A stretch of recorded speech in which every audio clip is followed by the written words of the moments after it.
Yes, Kenya. Tamu sana, yes. There's a very interesting story captured by Nation yesterday evening. Ex-Langata MP Nixon Korir, Mary Chebukati, among those shortlisted for PS jobs. So Chebukati's wife has been shortlisted for a principal secretary's job. Things are getting more interesting and more lively. In this video, I want us to dig deep into that story to see the exact games being played here. If you are watching us for the very first time, subscribe, give this video a like. Yes. If you go through that story, Nation is reporting that 477 candidates have been shortlisted for PS jobs, and thousands did apply for the job. Shortlisted candidates are 477. Principal secretary jobs in William Ruto's government are 49. Uhuru Kenyatta had 42. William Ruto has added 7 more PSs. So Kenyans should expect to dig deep into their pockets to sustain and to maintain the 7 added principal secretary jobs. And you know that departments, Uhuru Kenyatta had 36, William Ruto has increased them to 43. So Kenyans should be ready and prepared to dig deep into their pockets. And it's also very clear, ladies and gentlemen, that those PS jobs were most likely increased in William Ruto's government, PS jobs and departments, to accommodate some of the people who made sure William Ruto clinched the presidency. Those who helped William Ruto to win the presidency. The positions are created to accommodate all of them. And Mary Chebukati is most likely going to benefit as a result of Wafula Chebukati. And that alone, the applications and the shortlistings and the positions to be filled shows clearly, pretty well, that Kenyans are being taken for granted here. There is no need of even applying for some of these government jobs because preferred candidates are already known. These adverts and these applications are just for formality. The 49 candidates who eventually will be recommended to William Ruto for appointments are already known. And Wafula Chebukati's wife, I know eventually will be recommended, and most likely she will be a PS. Same to Nixon Korir. So it's clear Kenyans are being taken for granted. If you look at it from another angle, from the political angle, if you look at the appointments William Ruto so far made in his government, William Ruto has rewarded his close associates and those who helped him clinch the presidency.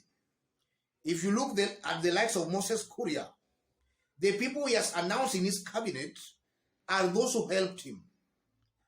And the mere fact that he is also most likely going to nominate or pick Chebukati's wife is an indication he is telling Chebukati, thank you for doing a wonderful job.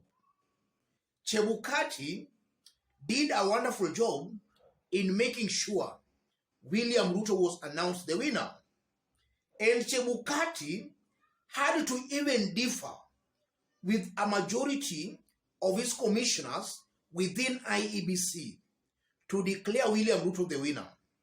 An indication that even before the elections, Chebukati had swore to make sure William Ruto was the president. That comes out very, very clearly. And that's why, irrespective of what his commissioners were saying, he went ahead and announced William Ruto the winner. And actually, the shortlisting of Chebukati's wife again just goes on to prove, beyond any reasonable doubt, that indeed Wafula Chebukati and William Ruto were reading from the same page even before the elections. And you know, even before the elections, some Kenyans were already skeptical of Wafula Chebukati's dilly-dallying with William Samoei Ruto. Already it was very clear beyond any reasonable doubt that they were reading from the same page. And actually, Wafula Chebukati did prove that when he announced William Ruto the winner of the presidential elections. So the mere fact that Chebukati's wife is also earmarked for a PS job just shows clearly well William Ruto is rewarding Chebukati through the wife. Yes, that's what I'm seeing here. And also that in one way can be interpreted to mean that Wafula Chebukati rigged in William Samoei Ruto. Why is he actually telling Wafula Chebukati, thank you, if Chebukati actually just did what the Constitution allowed him to do? Chebukati did his job. Why is William Ruto rewarding Chebukati for doing his job? That raises some questions, ladies and gentlemen. And then again it goes on to put, or rather it goes on again to put the Supreme Court on the spot. Because the Supreme Court, in their wisdom, they were not wise enough to unravel the conspiracy, the probable deal that was there between William Ruto and Wafula Chebukati. In their wisdom, they were not ready, or rather they were not able to unearth that.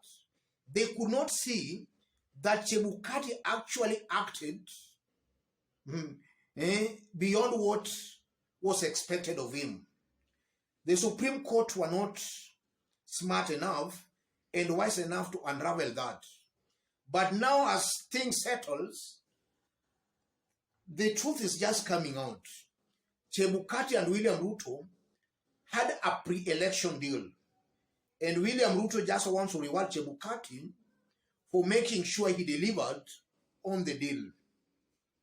And if you look at the people being, those who have been shortlisted, Nixon, Korir, and now Chebukati, I'm not seeing any Mama Mboga anywhere. Another proof and indication that Ruto cheated the hustlers. He lied to them that he was going to form a government with them. So as I talk right now, I think the idea of a hustler government, those are just clever campaign gimmicks by the politicians. So the real hustlers on the ground should know that they just helped William Ruto achieve his ambition. They helped a dynasty get power. I think they should just prove to them that Ruto is just a dynasty, just like Raila and Uhuru Kenyatta. We only have in fact in Kenya, we only have the rich and the poor. All this ruling class, especially in the stature of somebody contesting for the presidency, in my honest opinion, those are just dynasties. Yes. And the mere fact that Ruto is actually appointing those who helped him, his close associates, just proves that this is a government of the dynasties and not the hustlers or the mamambogas. Yes. Let me stop it there. But in case you want to have a discussion, to share information with me, or even to support this channel, I've pinned my number on the comment section. Contact me through the number, or be free to send any contribution or support to the number. Let's meet in our next analysis. Thank you.